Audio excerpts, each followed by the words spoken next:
Esta es la tarde en el continente americano. Cuando anochece en Europa y amanece en Asia, así cae la tarde en el continente americano y transcurre la noche y el amanecer en el resto del mundo. La tarde.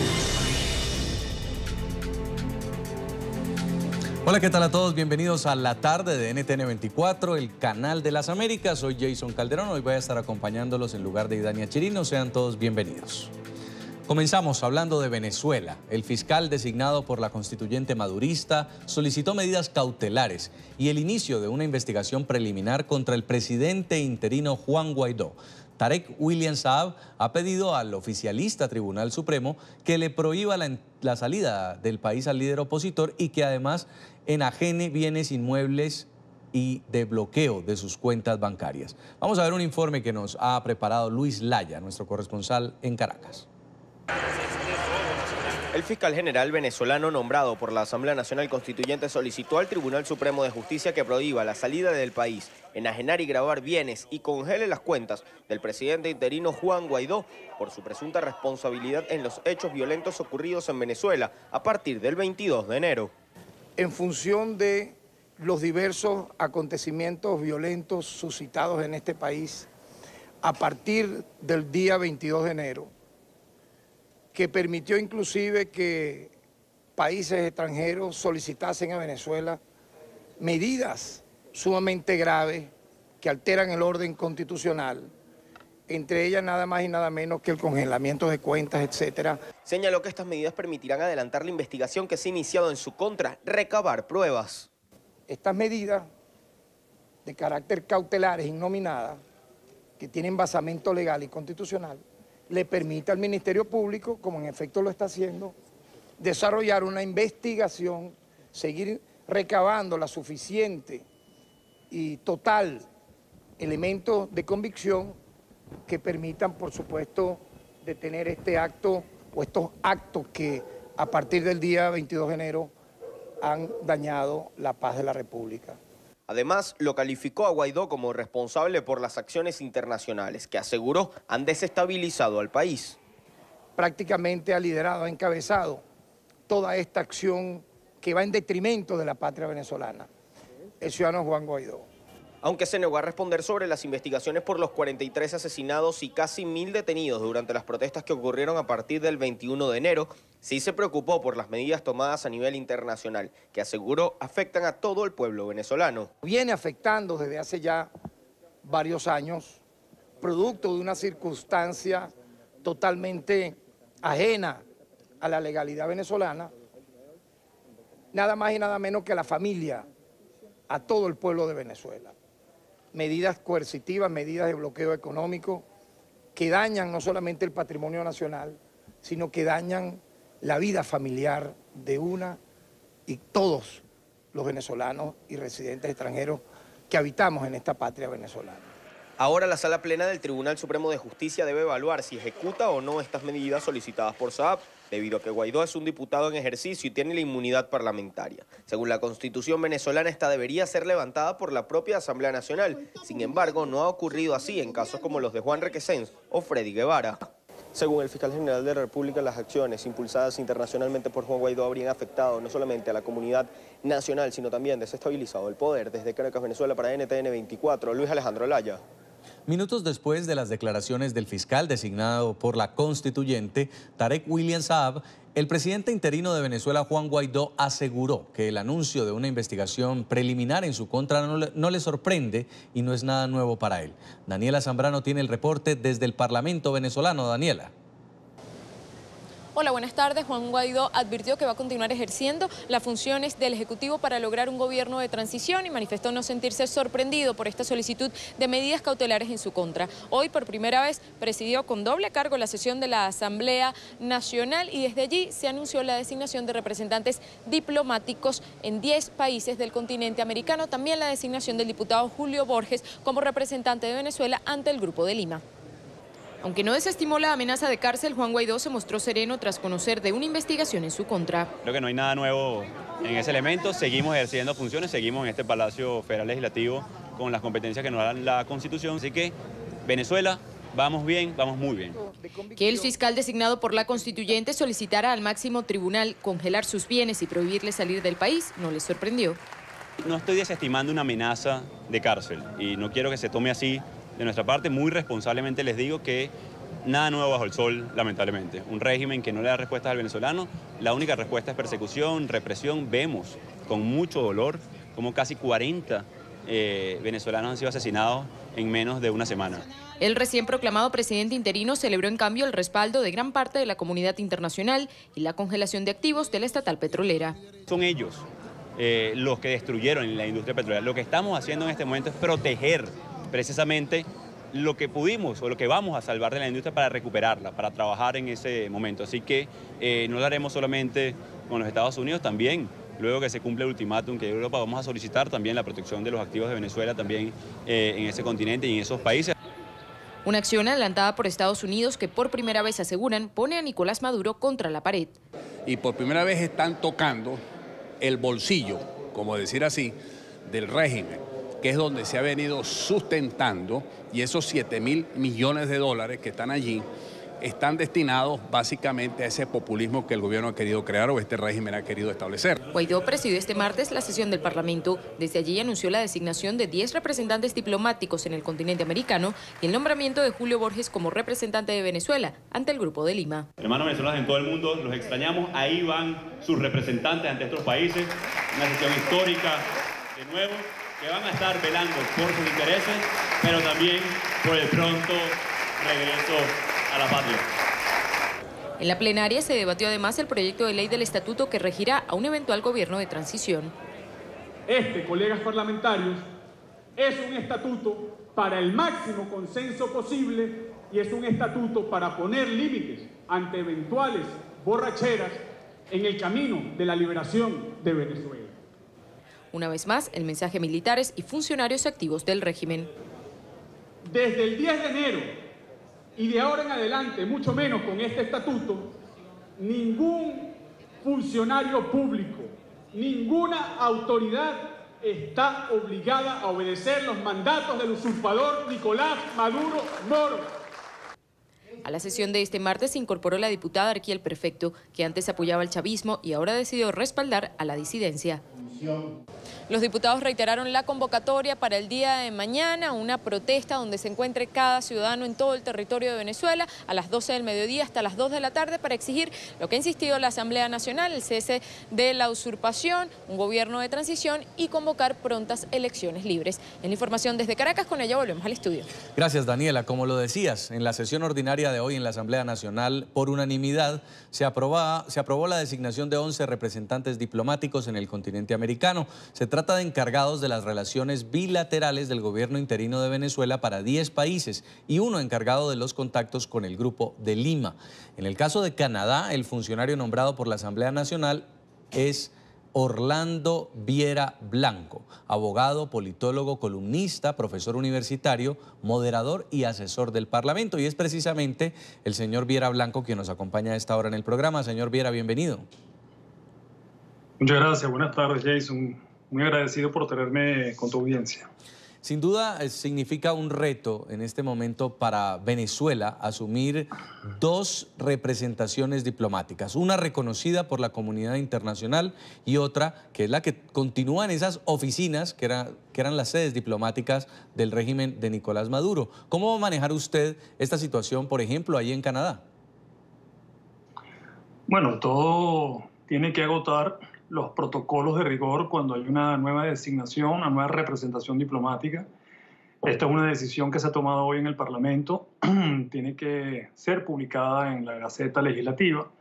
Esto es notificado al gobierno de Canadá, quien después se encarga de generar lo que se denomina el placet para así notificar a la persona que ha sido designada en esa representación diplomática. En este caso, cada uno de los que hemos hecho ha sido investidos de esa autoridad que el gobierno ha dado ese placet y a partir de allí toma uno, digamos, posesión tanto de los espacios de las embajadas y de lo que significa las competencias de un embajador. cuando se hacen estos nombramientos, estas representaciones diplomáticas, ¿ustedes son conscientes de que va a haber directamente persecución desde el régimen de Nicolás Maduro contra ustedes? Bueno, sin duda alguna, el régimen de Maduro lo que ha hecho con la disidencia política venezolana no solamente es perseguirla, sino agredirla, atacarla, privarla de libertad a los que se encuentran en Venezuela e incluso a quienes ahora ocupemos estos cargos en el exterior.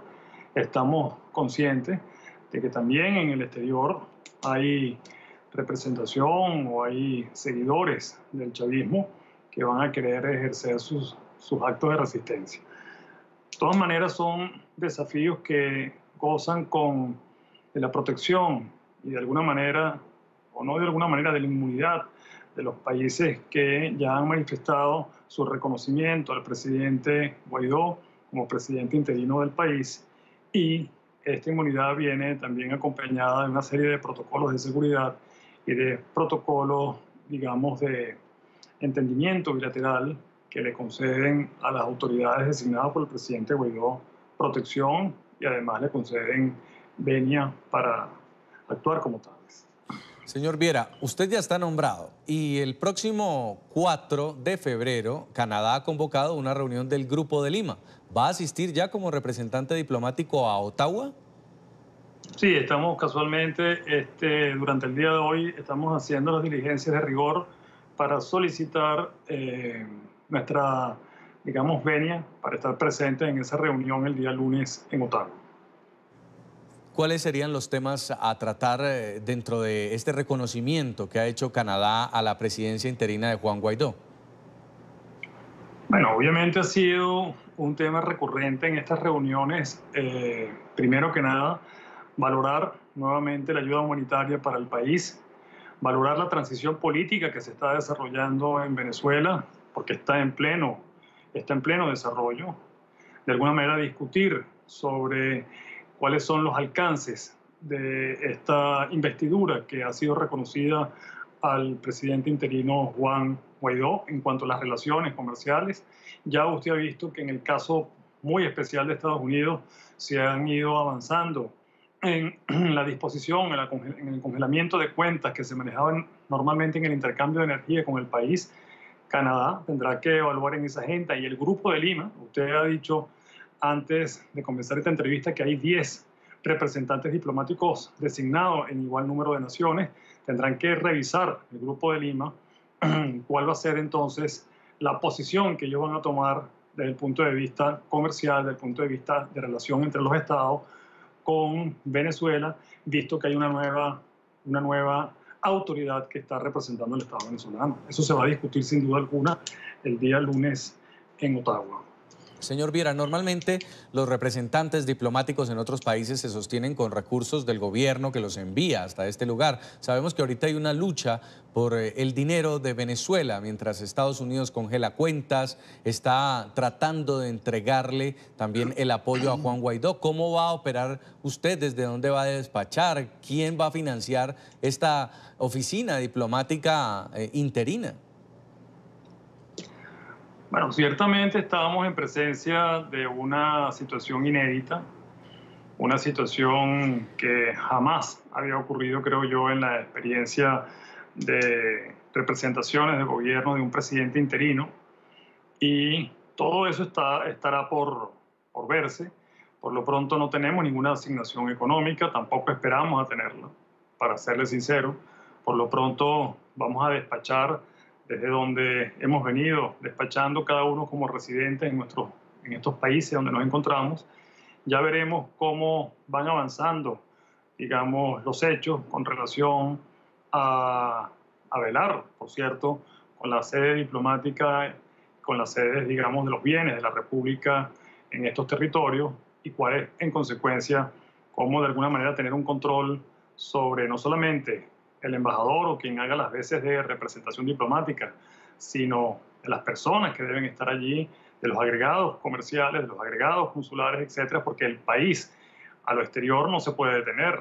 Es territorio venezolano que además representa hoy día no solamente a 5 millones de venezolanos que están en la diáspora, sino que a muchos venezolanos en tránsito que necesitan de la operatividad de estas cargas, de estos despachos diplomáticos y consulares. ¿Se hacía necesaria esta representación diplomática y las demás en el continente? ¿Hay una comunicación directa que quiere establecer el presidente interino Juan Guaidó con cada uno de esos gobiernos que lo ha reconocido? Claro, porque ¿qué está ocurriendo en términos estrictamente políticos e incluso constitucionales? Tenemos un gobierno en Venezuela, que es un nuevo gobierno, que es el que preside Juan Guaidó, en virtud de una sucesión constitucional que está establecida en una normativa que se ha dicho mucho, que es el 233, por ausencia de un presidente legítimo y de un presidente constitucionalmente electo en Venezuela, que le expiró el término. Y esto tiene que tener una repercusión en cuanto al ejercicio del mando de esa autoridad, Jason. ¿Qué pasa?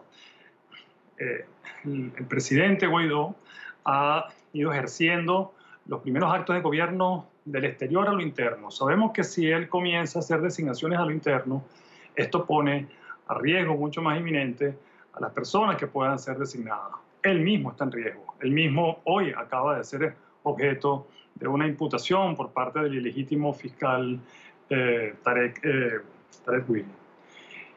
Y él mismo está asumiendo el desafío que esto significa. Entonces, la designación de todas estas representaciones diplomáticas, no solamente ante los estados que has mencionado, sino también ante la OEA, ante el Grupo de Lima, y ya vendrán ante la Unión Europea, es la ratificación de la investidura que tiene Juan Guaidó en Venezuela. Es el reconocimiento ya a nivel de Estado a Estado de que es el presidente en este momento de la República Bolivariana de Venezuela. Y esa es la importancia y trascendencia de estas designaciones, que además ahora vamos a tener, digamos, la misión de representar la causa de restitución democrática y avanzar en el proceso de transición política que se está tratando de ejecutar en el país. Pues quiero agradecerle mucho este tiempo, señor Orlando Viera Blanco, quien nos acompaña a esta hora y va a ser el nuevo representante diplomático del gobierno interino de Juan Guaidó en Canadá. Éxito con este desafío. Gracias, Jason, y buenas tardes. Buenas tardes. El presidente interino de Venezuela, Juan Guaidó, ha agradecido el respaldo internacional a su proyecto de transición y el retorno a la democracia. Mañana el Parlamento Europeo va a debatir la situación del país suramericano y se espera la presentación por parte del Partido Popular Europeo de un proyecto para considerar el reconocimiento de Guaidó como máximo representante del Poder Ejecutivo en Caracas. Para hablar de este tema nos acompaña en esta parte del programa Javier Nart, eurodiputado. Diputado, buena tarde, bienvenido. Muy buenas tardes, creo que allá deben ser buenos días, ¿no? Todavía son tardes, ya ustedes están de noche, pero quiero comenzar saludándolo y preguntándole por estas declaraciones del fiscal venezolano Tarek William Saab, en las que solicita prohibir la salida del país de Juan Guaidó, quien recientemente se juramentó como presidente interino de Venezuela. ¿Qué opina? Bueno, el fiscal, llamado fiscal general de Venezuela, es una vergüenza. Y sobre todo es perfectamente ilegítimo por una razón. Participa de un gobierno que ha perdido la legitimidad desde el momento en que las elecciones han sido desconocidas por la comunidad internacional porque no tenían ninguno de los estándares mínimos. Libertad en la oposición, libertad de expresión, libertad de reunión, libertad de prensa. Había unas urnas, había unos señores que colocaban los votos en la urna, un control por parte de una comisión llamada independiente electoral, que no era independiente de ninguna de las maneras, en fin, un esperpento al que el franquismo ya nos tenía acostumbrados. Como yo tengo ya algunos años, lo viví, así que a mí el señor Maduro no me va a convencer, sencillamente me rejuvenece porque me vuelve a los tiempos donde yo tenía 20 años y estaba bajo Francisco Franco, o sea, exactamente lo mismo. La realidad es que la realidad constitucional en Nicaragua se llama el artículo 233 de la Constitución y ante un poder de facto, el único poder jurídicamente válido, el único poder constitucional es el del presidente de la Asamblea, que es el presidente en este momento nombrado, el presidente verdadero. El otro no es más que un espantajo, que lo único que tiene son bayonetas y porras y nada más. Ante las amenazas de Tarek William Saab, ¿qué papel jugaría la comunidad internacional si Juan Guaidó es puesto tras las rejas, como sucedió, por ejemplo, con el caso del líder opositor Leopoldo López? Pues mire, yo estoy en la línea de sanciones objetivas y subjetivas. Objetivas sobre bienes, que quiera gestionar el gobierno ilegítimo, el gobierno de facto, y subjetivas sobre todos y cada uno de los liberticidas, sobre ellos y sobre sus activos en el exterior.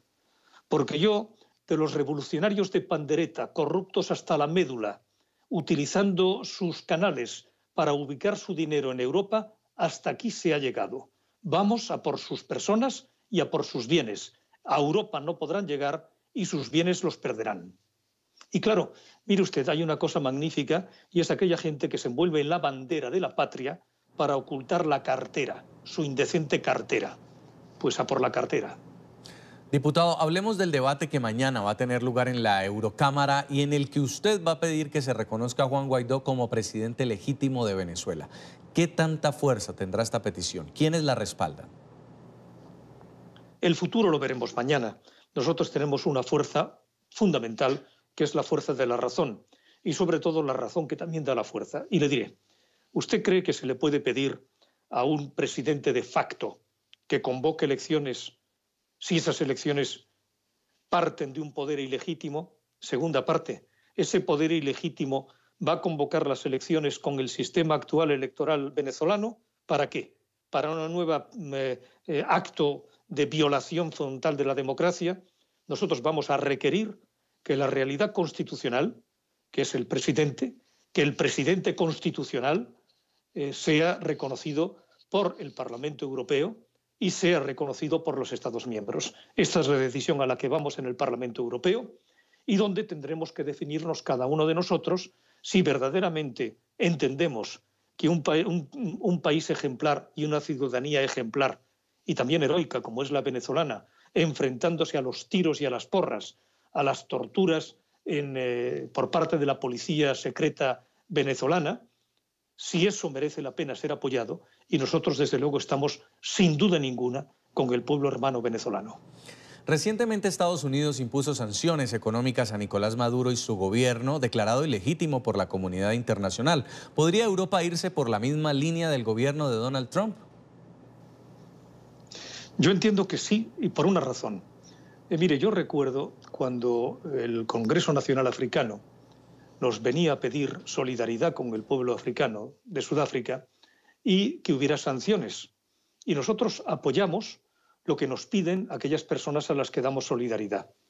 Si el pueblo venezolano nos pide esa solidaridad, la solidaridad se expresa no con las medidas que nosotros pensemos que son las mejores, sino con las medidas que nuestros amigos entienden que son necesarias para su propio pueblo.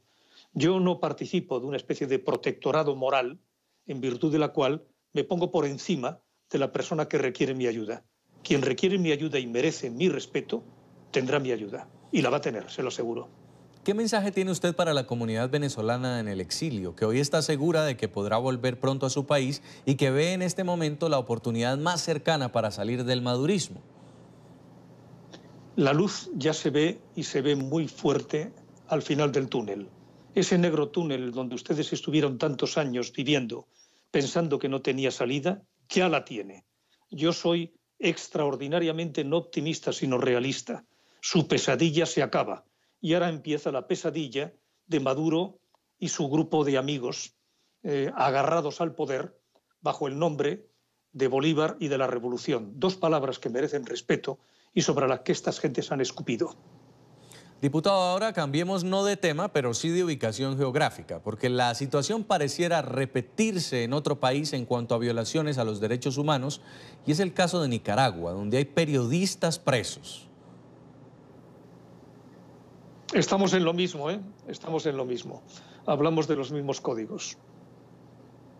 Se ha conocido, por ejemplo, la primera fotografía de Miguel Mora y Lucía Pinera, dos comunicadores que llevan ya un mes detenidos. Y la imagen de los periodistas nicaragüenses fue divulgada precisamente por una delegación de eurodiputados, de la que usted hizo parte, y que visitó recientemente a estos periodistas para comprobar su estado físico y emocional. Según han detallado, las condiciones de detención son subhumanas para presos de conciencia y exigen la libertad inmediata para ambos reporteros. También se ha difundido un video en el que Lucía Pineda agradece la visita y pide que la comunidad internacional se preocupe por la crisis sociopolítica de Nicaragua. Mora y Pineda permanecen detenidos desde el pasado 21 de diciembre, cuando un operativo policial ingresó a las instalaciones del canal 100% Noticias, lo clausuró y ambos fueron arrestados. El mensaje que le quiero dar pues al pueblo de Nicaragua, al mundo, es que sigan orando por Nicaragua. Ya, después sigan orando y gracias, ¿verdad?, por la presencia de ustedes, porque esto viene de la mano de Dios, así lo veo yo, ¿verdad?, de que ustedes están acá y también movió corazones en el gobierno para que nos permitieran entrar a ustedes. Entonces, lo que les digo es eso, oración, y que queremos pues siempre la libertad, ya, porque aquí no somos delincuentes. En mi caso, yo soy periodista. Señor Nart, usted fue uno de los miembros de la delegación de eurodiputados que visitó al periodista Miguel Mora en prisión. ¿Puede contarnos en qué condiciones lo encontraron? Mira, yo he sido abogado criminalista 47 años de mi vida y comencé mi ejercicio profesional en el franquismo y asistiendo a presos políticos en las cárceles franquistas. Yo te puedo decir que muy pocos casos he conocido de semejante coraje, de semejante nivel y altura ética, de semejante motivación. Yo me quedé profundamente impactado y te repito, ver cárceles y ver presos, toda mi vida lo he estado haciendo. Nicaragua tiene un nivel en sus gentes absolutamente ejemplar. Pese al hermetismo del gobierno de Daniel Ortega, ustedes entraron al país y a la cárcel donde están detenidos Miguel Mora y Lucía Pineda. ¿Qué nos puede contar sobre esa visita? Bueno, es, yo diría, cuasi milagroso. De hecho, nos dijeron que era la primera vez que se producía y fue llegar allá, teníamos la visita programada, nos enseñaron parte de las instalaciones, nos presentaron un video, en fin, de la situación según su punto de vista, y yo entonces entré directamente al tema. Dije, quiero ver a este preso, a este preso, a este preso, a este preso, a este preso. Y me dijeron, estos dos o estos tres se han ido a la modelo, y estos los pueden visitar. ¿Quieren que se los traigamos acá? Y yo dije, no, quiero verlos en la prisión, en la celda donde están.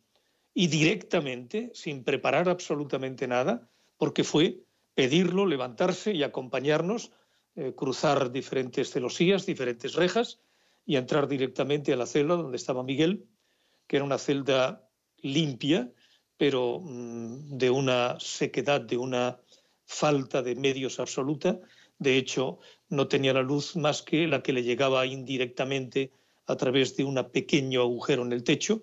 Tenía, de hecho, Miguel, un problema de pérdida progresiva de visión porque no tenía ni una bombilla y, de hecho, lo que nos pidió fue algo tan, por lo visto, subversivo y revolucionario en Nicaragua como una Biblia y una bombilla. O sea, poder tener luz y poder salir al patio, aunque fuera media hora, porque lo tenían en régimen de cierre completo, sin poder salir a ver la luz del sol, y de hecho no la había visto en 35 días. ¿Y recibieron algún mensaje del gobierno?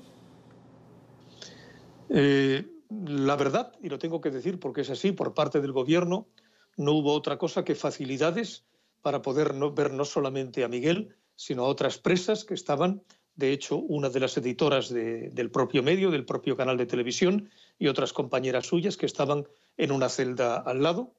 Lo único que nos contó es que le habían puesto por primera vez un traje de color azul, una especie de la parte de arriba y pantalón, porque les habían retirado la ropa. De hecho, a él solamente le dejaban estar en calzoncillos y se lo comían los zancudos, o sea, los mosquitos. Y después de esta visita, de conocer las condiciones infrahumanas en las que se encuentran, ¿cuál es el siguiente paso? ¿Qué es lo que hará el Parlamento Europeo para denunciar esta violación de derechos humanos? Bueno, requerimos a Daniel Ortega, de hecho se lo requerí yo. Tomamos la palabra a 3 eurodiputados españoles, uno del Partido Socialista, del Partido Popular, y yo en nombre de Ciudadanos, y le dije al presidente Ortega, mire usted, esto es un problema, una tragedia nicaragüense. Aquí no estamos ante el espantajo de una agresión norteamericana. Esto es un problema interno que solamente se puede solucionar entre los actores internos. Pero para que se solucione tiene que haber interlocución. Y para que haya interlocución tiene que haber interlocutores. El único interlocutor viable en este momento es el gobierno, porque la otra interlocución o está presa o está perseguida. Así que, presidente, si quiere usted solucionar el asunto, tendrá que hablar con alguien. Y para hablar o los libera o los deja de acosar o no habrá posibilidad de poder negociar, resolver, aclarar y determinar el futuro, porque no hay nadie al otro lado de la mesa, porque al otro lado de la mesa hay una silla vacía, o bien en la cárcel o bien escondiéndose. Y por lo tanto tienen ustedes que de una forma definitiva y definida cesar el acoso, cesar la persecución y cesar la prisión. No porque sea justo ni injusto, sino porque es inevitablemente necesario para encontrar una solución en Nicaragua que tiene que ser nicaragüense. ¿Este caso de los periodistas sería un pase de factura por informar lo que ocurre en el país y que el régimen no quiere que se sepa? Mire, la democracia no es una fotografía instantánea. Es un hecho muy largo que no empieza y termina con el acto teatral de colocar un voto en una urna. Para colocar un voto en una urna tiene que haber libertad de asociación, libertad de expresión, libertad de prensa, una seguridad jurídica, porque todo te lleva a algo que se llama libertad. Y esa es la libertad verdadera, no la libertad de durante 5 minutos estar en una cola y colocar después el voto en una urna. Por lo tanto, tiene que haber precondiciones para que existan condiciones de realizar elecciones de una forma mínima, con unos estándares mínimos. Y todo eso pasa por un proceso en el que verdaderamente el gobierno de Nicaragua entienda que si no llega a él, no va a tener solución. Y lo que va a tener es un tema muy serio. Es una comunidad internacional que va a decir basta. Ha habido centenares de muertos, hay demasiados desaparecidos, hay unas menciones que hemos recibido por parte de los diferentes actores que nos han hablado de violaciones de derechos humanos sistemáticas. Todo eso al final no solamente es un problema de decencia mínima, sino de viabilidad mínima de un proceso que se llama vida en dignidad, que se llama libertad y democracia. Y desde el punto de vista jurídico, ¿le informaron a qué penas se enfrentan Miguel Mora y la periodista Lucía Pineda? Mire, en la parte jurídica, cuando al final es una excusa para una acción política, es magníficamente irrelevante. Como abogado que soy, le puedo decir que el procedimiento que se sigue contra las personas que hemos visto son, para mí, inéditas, porque por lo menos en el franquismo te comunicaban el auto de detención. El auto es la resolución de detención y había una asistencia jurídica, pero estamos ante personas que no han tenido asistencia jurídica y que aún desconocen las causas porque no se les ha entregado el acta de detención. Esto en cualquier sistema normal mínimo significa nulidad de procedimiento, con independencia de las razones o sin razones del señor fiscal. Pero aquí estamos ante fracturas absolutas de las normas de procedimiento. Pero le repito, si aquí nos vamos a pensar que estamos ante una metafísica superestructural jurídica, perdemos la esencia de la cuestión. Y la esencia de la cuestión es, ¿existen en Nicaragua condiciones mínimas democráticas? Yo digo que no. Y como yo lo han dicho, desde los partidos de la derecha hasta un compañero del partido Syriza, que es el partido comunista que apoya al gobierno de Grecia. O sea, la unanimidad entre todos los eurodiputados fue absoluta. Hablábamos con la misma voz. Y le repito lo que dijo el diputado comunista, que yo lo hago mío. Sin libertad y sin democracia no hay socialismo. Y eso también se le puede aplicar al señor Maduro y a su esperpéntico proceso bolivariano. Pues quiero agradecerle mucho al eurodiputado Javier Nart por estos minutos para el programa La Tarde de NTN 24. Y cuando son las 4:39 en Bogotá, Quito y Lima, revisamos otros temas que se destacan en la agenda informativa del día. Es noticia una nueva explosión en un ducto de gasolina en México, 10 días después de una tragedia en Tlahuelilpan, Hidalgo, que deja hasta el momento 117 muertos. Un estallido se registró en uno de los suministros de hidrocarburo en el municipio de San Agustín. El reporte se conoció sobre las 8:30 de la noche, hora local, y de manera inmediata fueron desplegados en el lugar elementos de la Policía Estatal, bomberos y ejército. Según información oficial, no hay reporte de víctimas mortales o heridos. Es noticia Cuba, donde ya son 4 las víctimas mortales tras el tornado que azotó a la isla en la noche del domingo. El fenómeno atmosférico, que ha sido catalogado como uno de los más fuertes en las últimas 8 décadas, dejó también 195 heridos y múltiples daños materiales, principalmente en La Habana. Además, afectó los servicios de electricidad, comunicación y agua en la isla. Es noticia el arresto de 5 ingenieros en medio de las investigaciones de la tragedia provocada por la ruptura de un dique en el estado brasileño de Minas Gerais. El río de lodo y residuos minerales que arrasó decenas de viviendas a su paso deja ya un trágico saldo de 65 personas muertas y 279 desaparecidas. Al menos 5 personas fueron detenidas este martes por las autoridades de Brasil. Son acusadas de haber alterado los documentos técnicos de fiscalización de la seguridad de la presa de la compañía minera Vale, que se rompió el pasado viernes generando una tragedia. 2 de ellos fueron detenidos en Sao Paulo. Se trata de ingenieros que no trabajaban directamente con la empresa, que hoy es blanco de todas las críticas. Los otros 3 sospechosos detenidos sí eran empleados directos de la Vale y fueron capturados en la ciudad de Belo Horizonte, capital del estado de Minas Gerais. Adelantamos búsquedas y decomisos en los hogares de 2 ingenieros que trabajan en nombre de la compañía. Obtuvimos documentos que serán analizados en Minas Gerais.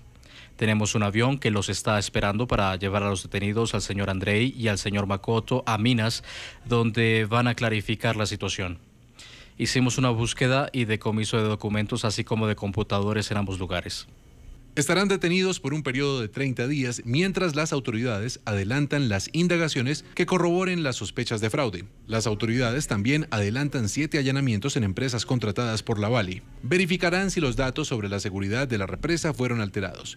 Paralelamente, el gobierno de Brasil ordenó este martes la fiscalización de todas las represas de empresas mineras en el país. En el lugar de los hechos, las labores de búsqueda y rescate se dificultan con el pasar de las horas. Nos desplegaron aquí a eso de las 4:30 de la mañana el día de hoy y nuestro equipo está trabajando en esta área. Las búsquedas continúan, pero nos parece cada vez más difícil continuar. Nuestro progreso se ve perjudicado por el lodo. Nos estamos quedando atascados en el lodo con mucha facilidad. Tenemos que tener mucho cuidado y este trabajo tiene que hacerse con mucha cautela. Tras el desastre, la situación del país es preocupante. Según declaraciones del ministro de Desarrollo Regional, Gustavo Canuto, en Brasil hay actualmente 4.000 represas consideradas con alto potencial de daños. 205 de ellas contienen igualmente residuos mineros. Es noticia una huelga indefinida de taxistas en Madrid. Los trabajadores piden que Uber y Cabify cumplan la normativa que exige que por cada 30 licencias de taxi tradicional solo se otorgue una para los trabajadores de estas plataformas. Este es un informe de Marcelo Moncayo, periodista de NTN 24 en España. Hola, ¿qué tal? Saludos para ustedes en la tarde, amigos televidentes. Durante este día, el 9º día de huelga de los taxistas madrileños, han continuado las protestas, las manifestaciones en distintas partes de la ciudad. Ellos insisten en que Uber y Cabify están ofreciendo un servicio desleal. Este martes comenzó el 9º día de huelga de los taxistas madrileños, que exigen que se aplique una normativa más estricta a los vehículos que ofrecen servicios a través de las plataformas de Uber o Cabify, tal como se hace en otros países europeos. Los taxistas exigen que se controle que haya una licencia para conductores de estas plataformas por cada 30 licencias de taxi tradicional. Además, que exista un tiempo mínimo de espera de 15 minutos, tal y como acordaron los taxistas de Cataluña con las autoridades de su comunidad. No puede ser que vengan unas aplicaciones, impongan su ley, impongan sus normas y las legislaciones que tenemos aquí se las salten, ¿no? Estos son los coches que están libres circulando por Madrid de Uber. En este caso, aquí faltaría Cabify. Y esto es lo que vamos a conseguir. Que tienen saturado el mercado. Si nosotros estamos regulados, porque directamente la demanda que hay no damos abasto para trabajar tanta gente aquí, y es imposible. Y mientras los taxistas protestaban en los exteriores del Partido Popular, fuerza política a la que pertenece el presidente de la Comunidad de Madrid, los choferes de Uber lo hacían afuera del partido del gobierno español, el socialista. Exigían que se respete su derecho a trabajar y rechazaban la violencia que han sufrido por parte de los taxistas tradicionales. Que nosotros somos trabajadores, nada más. Entonces, si tienen que arreglar las cosas, las tienen que arreglar entre ellos, entre los jefes, entre los gobiernos, pero nosotros no tenemos nada que ver en eso, tenemos que trabajar. Podemos, igual que nosotros no amenazamos, ni pegamos, ni agredimos a nadie, ellos deberían hacer lo mismo con nosotros, dejarnos tranquilos, nada más. Estamos reivindicando que se acabe la violencia ya contra el sector de la VTC por parte de los taxistas ya que día a día es peligroso salir a trabajar. No es justo, ya que nuestro trabajo es simplemente trabajar como conductor, y no es justo que la administración no ponga remedio a este tipo de situaciones que nos vemos acometidos todos los días. Televidentes de la tarde, y todo indica que este conflicto con los taxistas continuará. Inclusive ellos aseguran que no descartan volver a bloquear las principales calles de la capital española. Este es el informe para la tarde. Marcelo Moncayo, NTN 24, Madrid. Hacemos la primera pausa en el programa La Tarde. Recuerde seguirnos en nuestras cuentas de Twitter, están en pantalla, @NTN24, @NTN24BE y mi cuenta personal, @Jason Calderón. Al regreso, la sexta persona del círculo cercano de Donald Trump que comparece ante la justicia de Estados Unidos por el caso Russiagate.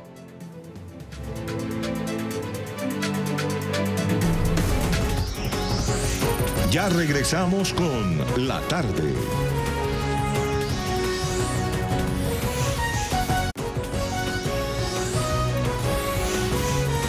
Continuamos con La Tarde. Seguimos en el programa La Tarde y hay una noticia en desarrollo a esta hora. Dirigentes venezolanos designados por el presidente interino Juan Guaidó para representarlo en el exterior se han reunido con el vicepresidente de Estados Unidos Mike Pence y entregan a esta hora sus declaraciones. Habla Carlos Vecchio, el encargado de negocios de Juan Guaidó en Estados Unidos. Libere de cierta manera a Venezuela, que ha sido colonizada por el régimen cubano. Entonces continuaremos nuestra pelea hasta lograr de nuevo nuestra democracia, y es por eso que continuaremos pidiendo apoyo internacional. Muchas gracias.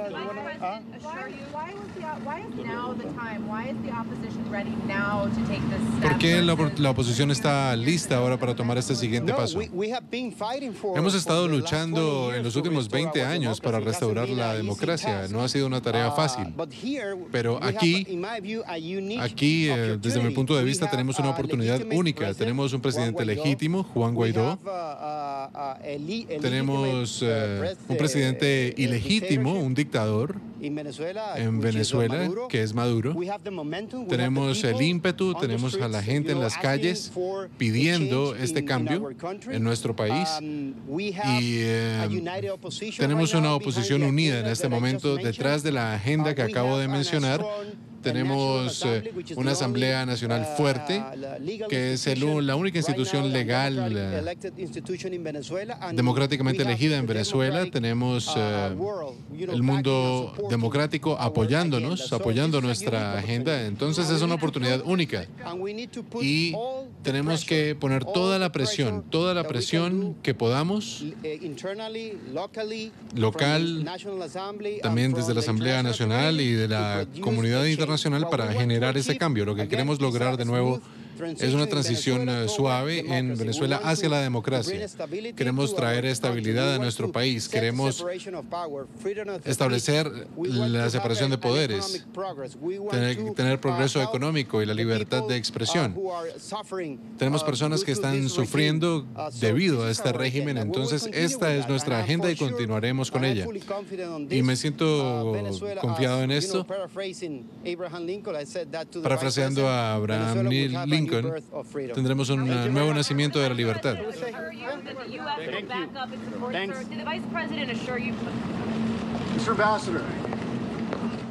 Ahí estaban las declaraciones de Carlos Vecchio una vez se ha reunido con el vicepresidente de los Estados Unidos, Mike Pence, y agradecía el apoyo por parte del presidente Donald Trump y de la Casa Blanca, el respaldo que le han dado al gobierno de transición que ha dicho que es el de Juan Guaidó. Lo acompañaba también Julio Borges, quien ha sido designado como el representante del gobierno de Juan Guaidó ante el Grupo de Lima. Dentro de estas declaraciones se espera, por supuesto, que el gobierno de los Estados Unidos haga formal el reconocimiento a estos diplomáticos como representantes de Venezuela en los Estados Unidos.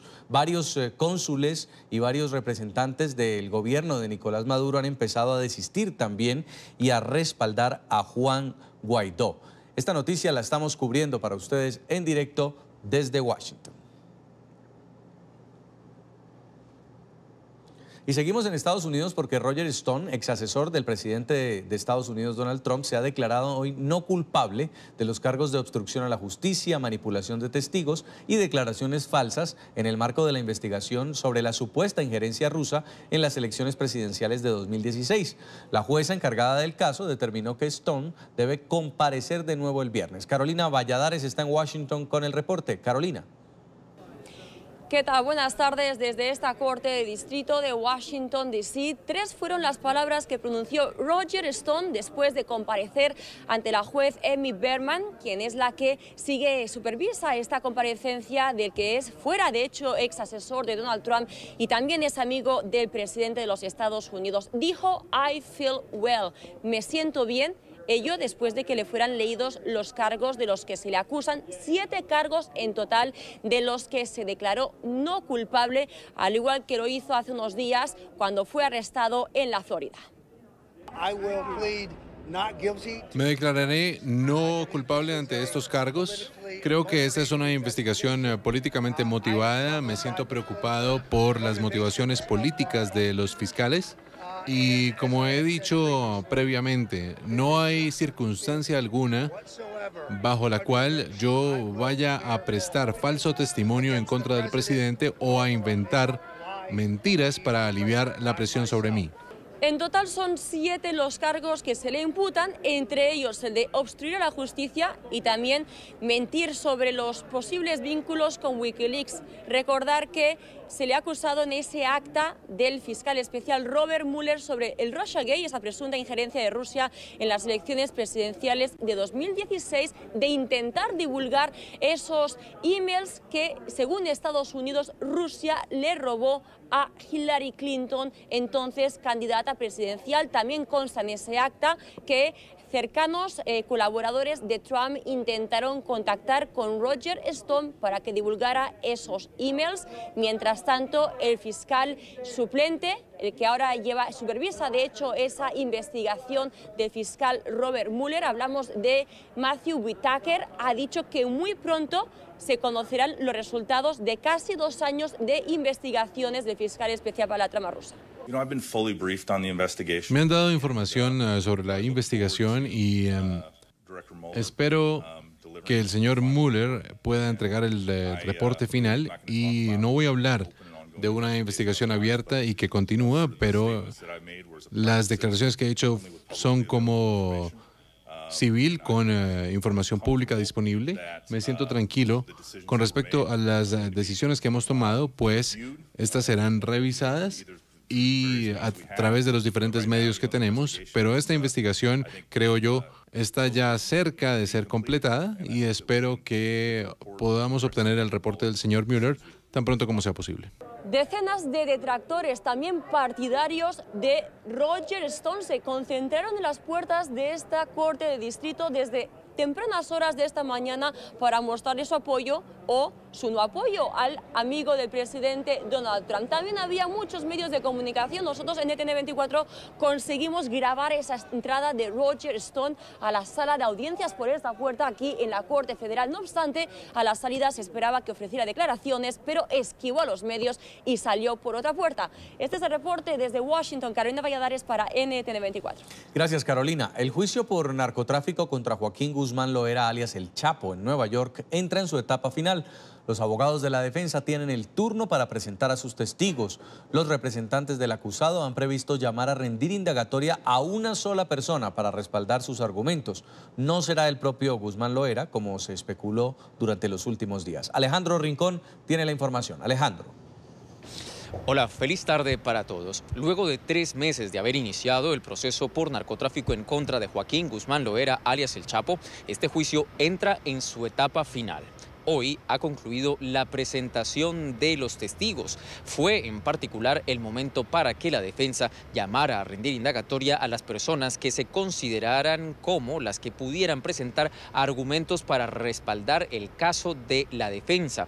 Sobre este asunto en particular se llamó solo a una persona, el agente del FBI Paul Roberts, cuyo cuestionamiento giró alrededor de unas declaraciones entregadas por el testigo cooperante, el narcotraficante colombiano Jorge Cifuentes, con el objetivo de la defensa, en este caso en particular, de plantear dudas sobre los testimonios entregados por este narcotraficante colombiano. Solo 30 minutos se tomó la defensa para presentar sus testigos, una particularidad que sin duda alguna marca uno de los elementos alrededor de los cuales se determinará a futuro este juicio. Sobre esa decisión de la defensa buscamos el concepto de un abogado a quien le preguntamos por una parte si es común o no que la defensa en un caso tan importante como este, como el del Chapo, haya tomado solo 30 minutos para presentar a un testigo.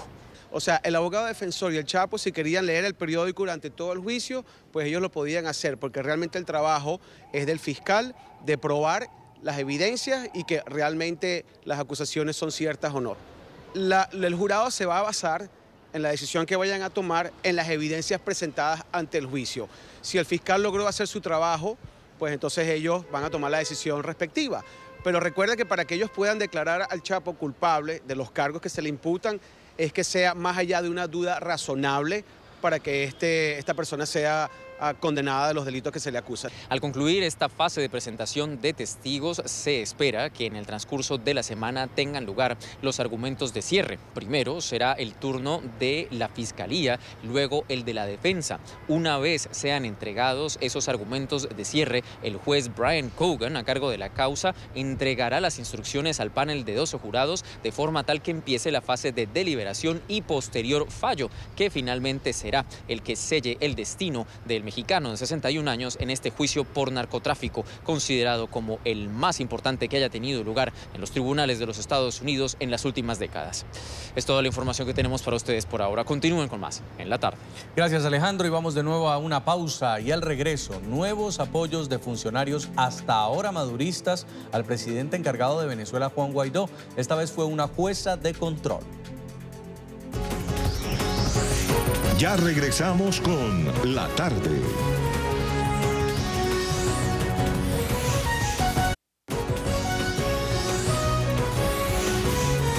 Continuamos con La Tarde. Y lo decíamos al inicio del programa, el fiscal general de Venezuela, designado por la constituyente madurista Tarek William Saab, ha solicitado al oficialista Tribunal Supremo de Justicia investigar al presidente interino de Venezuela, Juan Guaidó, enajenar bienes muebles e inmuebles y congelar sus cuentas bancarias. Prácticamente ha liderado, ha encabezado toda esta acción que va en detrimento de la patria venezolana, el ciudadano Juan Guaidó. Estas medidas de carácter cautelares innominadas, que tienen basamento legal y constitucional, le permite al Ministerio Público, como en efecto lo está haciendo, desarrollar una investigación, seguir recabando la suficiente y total elementos de convicción que permitan, por supuesto, detener este acto o estos actos que a partir del día 22 de enero han dañado la paz de la República. En nuestros estudios nos acompaña Germán Ferrer, diputado a la Asamblea Nacional de Venezuela. Diputado, buena tarde. Muy buenas tardes, Jackson.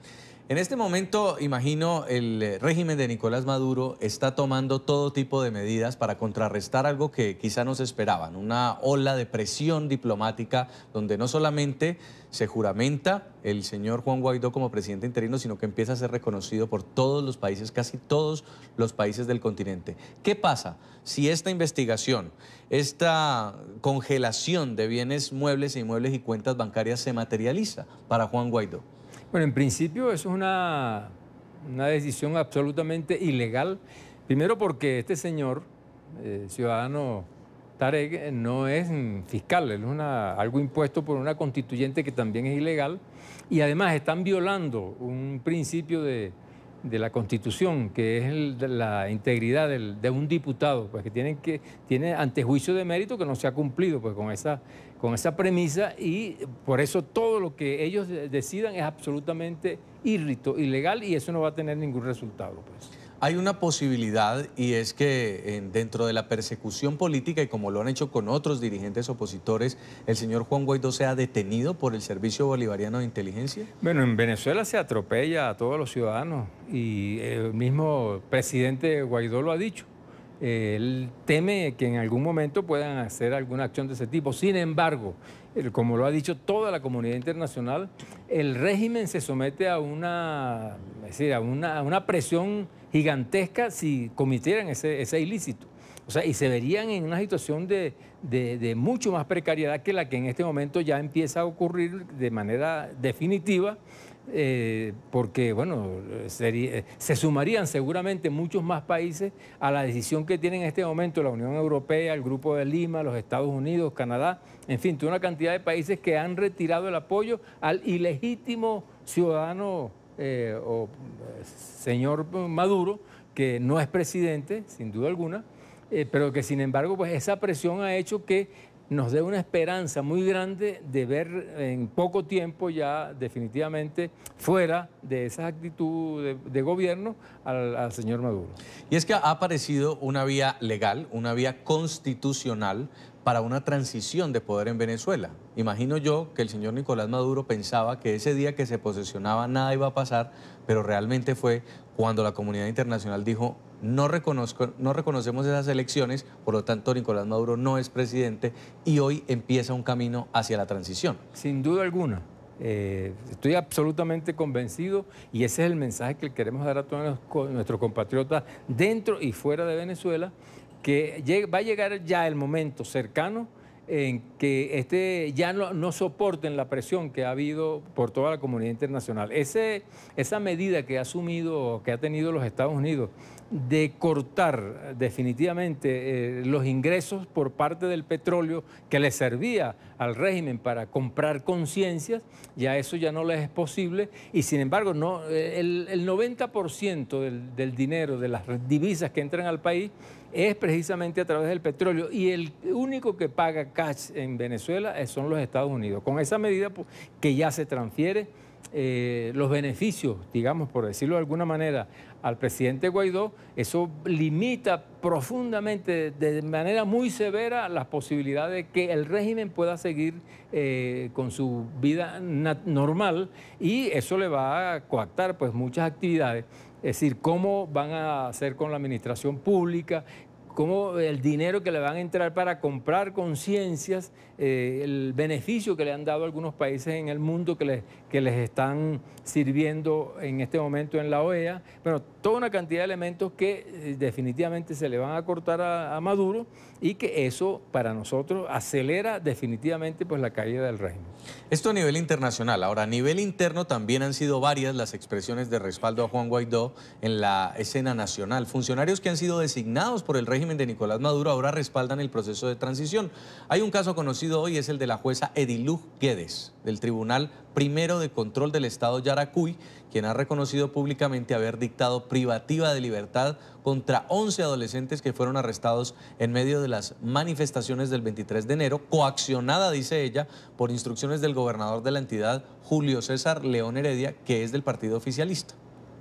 El día 25 de enero de 2019 recibí un procedimiento de 11 adolescentes que presuntamente se encontraban manifestando en las diferentes calles del estado de Yaracuy. Al revisar las actuaciones evidencié que no existían suficientes elementos de convicción para decretar la detención preventiva, por lo que mi decisión inicial fue darle la libertad plena. Al tratar de incorporarme al circuito para revisar la medida de oficio y darle la libertad a los adolescentes, me fue negado el acceso, recibiendo amenazas de muerte a mí y a mi familia. Es imperativo recuperar el Estado de Derecho y de Justicia en nuestro país, por lo que conmino a mis colegas jueces a perder el miedo y a trabajar en función de recuperar la autonomía del juez. Reconozco al Tribunal Supremo de Justicia legítimo que opera en el exilio, y como juez me pongo a su disposición. Reconozco al ciudadano Juan Guaidó como presidente interino de la República de Venezuela. Diputado Ferrer, hay diplomáticos, hay militares, jueces ahora ya abandonando el barco madurista. ¿Qué viene en las próximas horas? Yo creo que eso va a ser una situación recurrente, sin duda alguna, porque eso se va a presentar muy a menudo. Falta sí un elemento muy importante que es la Fuerza Armada, que se le ha tendido el puente, se ha hecho incluso una ley de amnistía para que estas personas no incurran en delitos y puedan tener amnistía en caso de que se les quiera juzgar. El llamado también que le hacemos a nuestra Fuerza Armada es que solamente falta la Fuerza Armada Nacional para que definitivamente el régimen madurista caiga y tengamos ya la posibilidad, a través del presidente Guaidó, de volver a retomar el país, volverlo a reconstruir porque lo han destruido absolutamente y volver nuevamente a la paz en Venezuela. O sea que eso va a seguir ocurriendo. Y además, quiero alertar lo siguiente, hay una institución, una instancia ya en Venezuela que se llama FAE, que es la policía, grupos de choque, que son unos asesinos. Recientemente en un pueblo allá en Venezuela, una ciudad pequeña que es el Tocuyo, asesinaron en su casa a unos muchachos por haber estado protestando contra el régimen y los asesinaron en su casa, 3 muchachos, y a uno que se lo llevaron preso apareció muerto. O sea, denunciamos al mundo que en Venezuela se está cometiendo un genocidio y es una cuestión absolutamente amparada por este señor Maduro, que definitivamente pues está incurso en crímenes de lesa humanidad. Así que estas manifestaciones de apoyo se van a venir dando con mucha frecuencia y por eso digo que está muy cerca el desenlace final para que verdaderamente Venezuela vuelva a ser libre. Hay todavía algunos miembros de la comunidad internacional que han pedido a Maduro que convoque elecciones como un último oxígeno para decidir si definitivamente respaldan o no al señor Guaidó. ¿Usted cree que Maduro va a pedir diálogo, va a convocar esas elecciones en un intento por respirar en medio de esta presión? Bueno, hay quien dijo, o sale como Noriega o sale, bueno, más estropeado, ¿no? O sea, que o él accede a que haya verdaderamente una salida pacífica o él está propiciando una salida violenta. Yo creo que a él nada, ni a él ni a todos los elementos que lo acompañan. Porque en definitiva, y quiero decirlo con toda propiedad, es un grupo delictivo que secuestró al país y que en este momento se les terminó el poder, porque ya no tienen cómo seguir sobornando a más nadie. Así que parece difícil que Maduro pueda acceder a una petición que para él es beneficiosa, o sea, dejar el gobierno. En este momento se plantea la necesidad en este mes de hacer unas elecciones y permitir que el pueblo se manifieste libremente para que elija el presidente que considere que bueno, lo puede representar. Sin embargo, Maduro vemos que es de manera obstinada, no quiere dar salida a una salida pacífica realmente. O sea que el llamado también es para el alto gobierno. No hay ninguna otra alternativa sino entregar el gobierno, si no van a someter al pueblo venezolano a unas situaciones sumamente difíciles y por supuesto y las consecuencias también lo van a sufrir este grupo de personas que no quiere abandonar el gobierno. Si hubiera esa convocatoria, ¿cómo se garantiza unas elecciones transparentes y en las que se religió Maduro fueron justamente irregulares, no hubo observación y por eso hoy tiene una reelección ilegítima? Absolutamente ilegítima, ilegal. Se requiere un nuevo CNE y eso ya la Asamblea Nacional entraría de inmediato a la elección de los nuevos rectores del CNE y tener unas elecciones verdaderamente libres con observación internacional, ¿verdad? Y que sea transparente, una elección absolutamente transparente que permita que quien obtenga el triunfo sea verdaderamente ya prístino la decisión y que sea verdaderamente legal. Pues, y eso es lo que estamos pidiendo todos, unas elecciones libres, transparentes, con observadores internacionales que nos permitan tener nuevamente un presidente que enrumbe al país hacia el progreso. Venezuela tiene todas las posibilidades de ser, en tiempos relativamente cortos, volver otra vez a ser un país normal. Y mientras Maduro se niega a convocar esas elecciones, habla de un golpe, habla de una invasión extranjera, habla de la idea de un complot desde los Estados Unidos, pero algo pasó ayer y fue un momento que captaron las cámaras fotográficas. El canciller de Colombia, Carlos Holmes Trujillo, ha dicho que su gobierno no tiene información alguna sobre una polémica que se generó con una anotación en la libreta del asesor de Seguridad Nacional de los Estados Unidos, John Bolton. Ahí está. Dice 5.000 tropas a Colombia. El hecho ocurrió durante la rueda de prensa que ofreció el funcionario para informar de las nuevas sanciones económicas contra el régimen de Nicolás Maduro.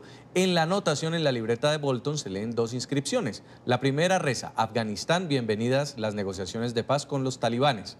Mientras que la segunda dice 5.000 tropas a Colombia. La imagen del cuaderno causó revuelo en territorio colombiano, donde han surgido todo tipo de especulaciones sobre si está relacionado o no con la crisis en Venezuela.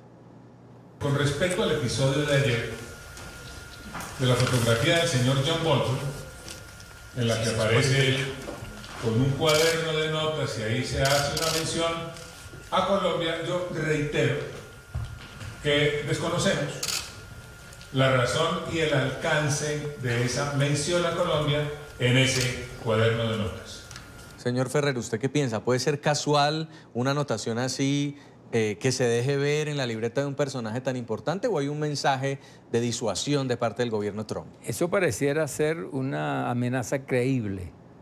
Lo que sí lamentaríamos mucho que tengan que venir fuerzas externas a liberar a nuestro país, que ha sido un país de libertadores, y que en este momento tenga que recurrir a otras fuerzas que no sean las propias fuerzas nacionales.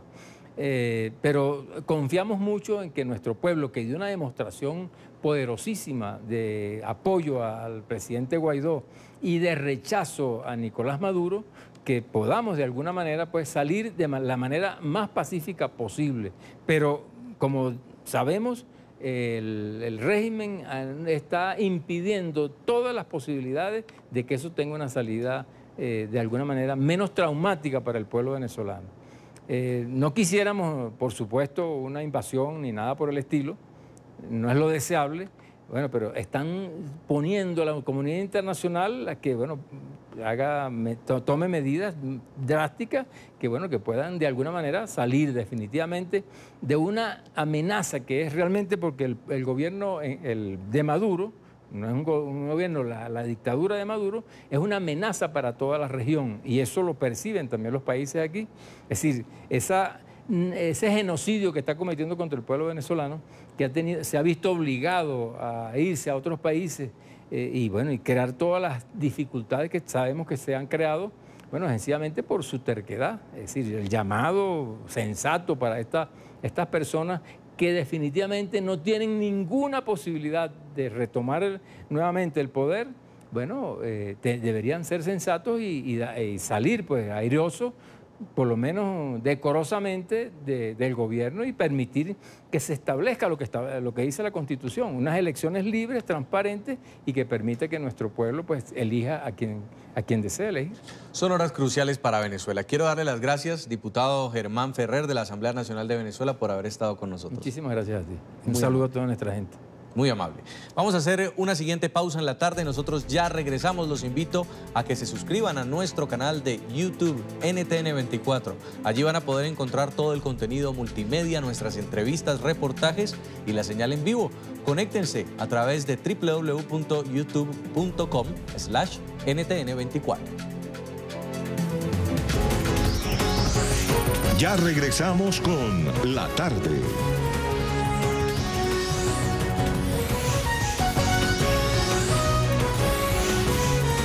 Continuamos con La Tarde. Aumenta la percepción de corrupción en México. Así lo revela el más reciente índice de percepción elaborado por Transparencia Internacional. Según el texto, durante el sexenio del expresidente Enrique Peña Nieto, el país cayó 33 puestos en el ranking, mientras que en 2012 se ubicaba en la posición 105, para finales de 2018 se encontraba en el lugar 138 de los 180 países evaluados. Según el reporte, entre las causas se encontrarían un sistema anticorrupción ineficaz y la incapacidad para sancionar a los responsables. A esta hora nos acompaña Paola Palacios, ella es funcionaria de Transparencia Internacional, capítulo México. Señora Palacios, bienvenida a NTN24. Gracias, buenas tardes a todos. ¿Cómo realizaron ustedes este estudio? Sí, bueno, año con año Transparencia Internacional hace este estudio.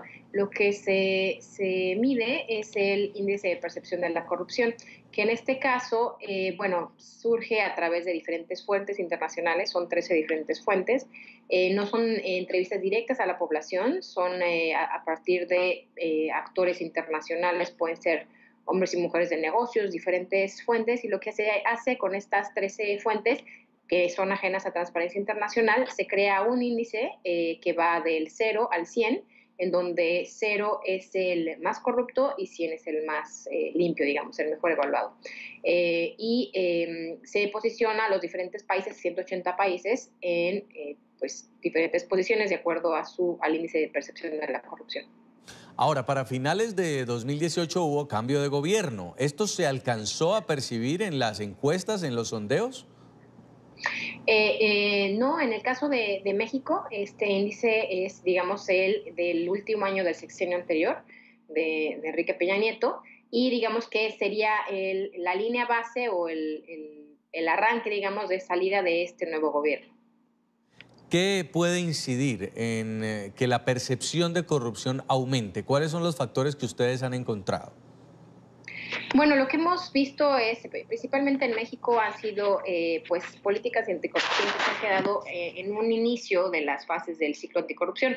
Podemos decir que empieza con temas de prevención, después detección, investigación, sanción, recuperación de activos, de todo lo que se desvía, y reparación de los daños. En este caso, México se ha enfocado mucho más en la parte preventiva, pero ha sido ineficaz. Y lo que hemos visto es que a lo largo de este tiempo no se ha sido efectivo en el tema de sanciones principalmente. Vemos que pasan escándalos de corrupción, se investiga, pero tampoco llega a sanciones específicas de las redes de corrupción.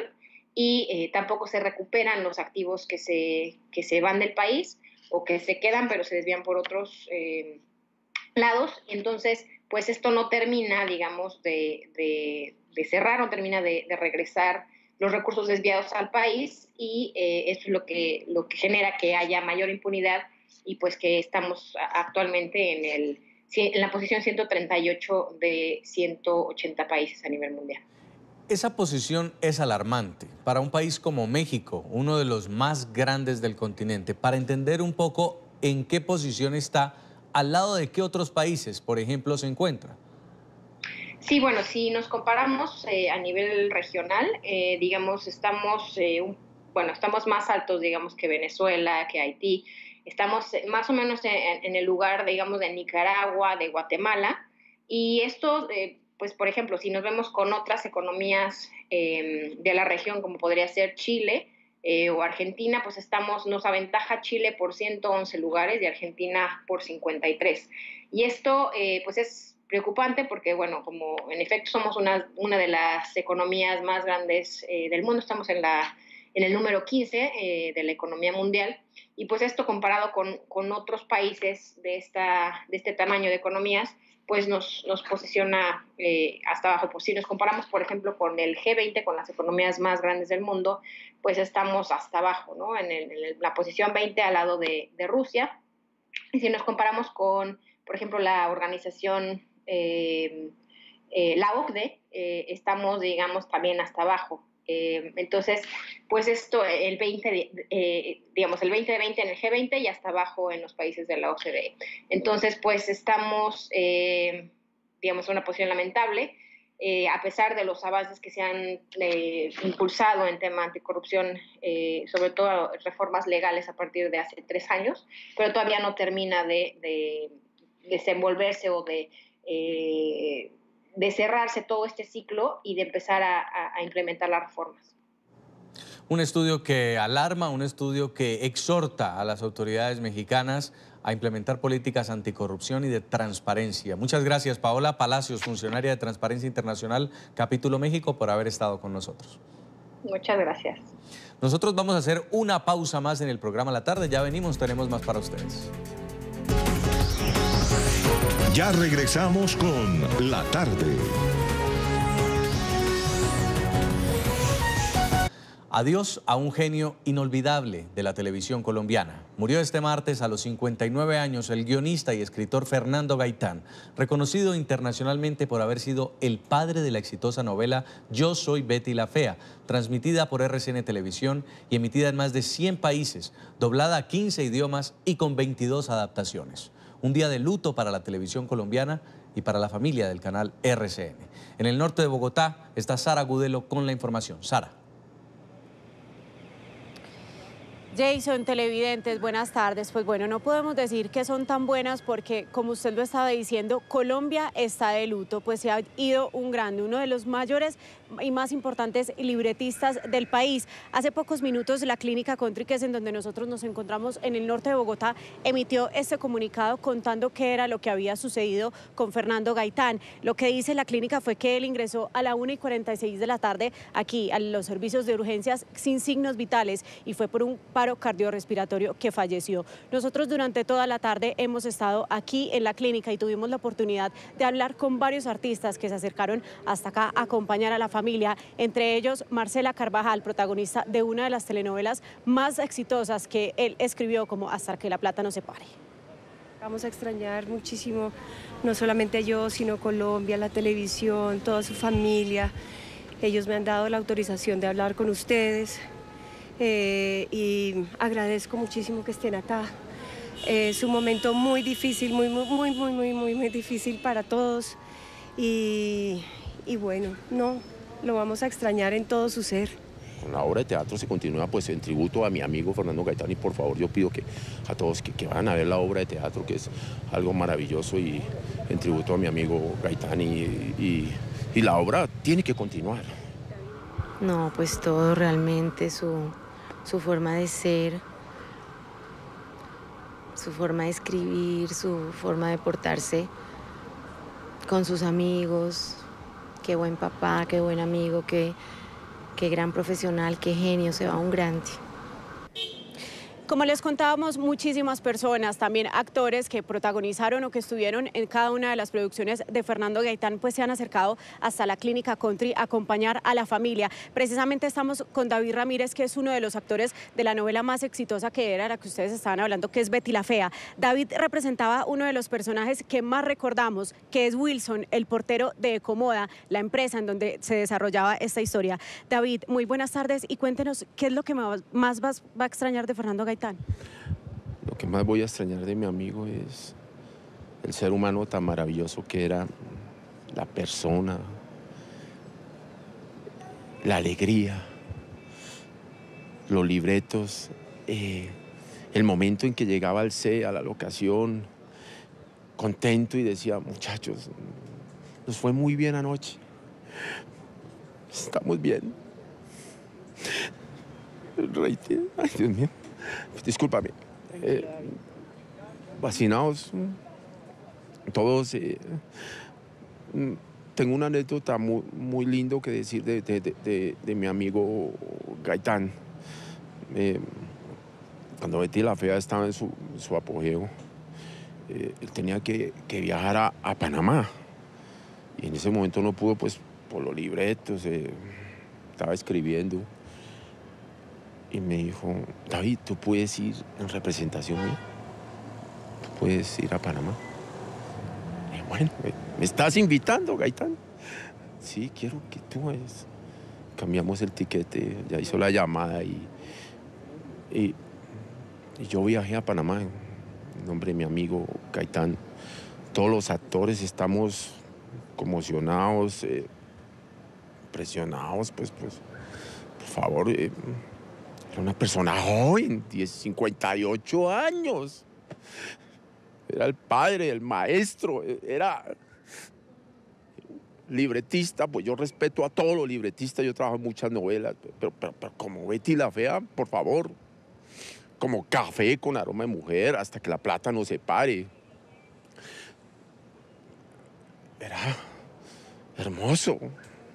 Esos guiones, mi amigo, el ser humano como persona, nos abrazábamos. El último capítulo de Betty la Fea, que estaba el presidente Pastrana ahí, lloramos todos.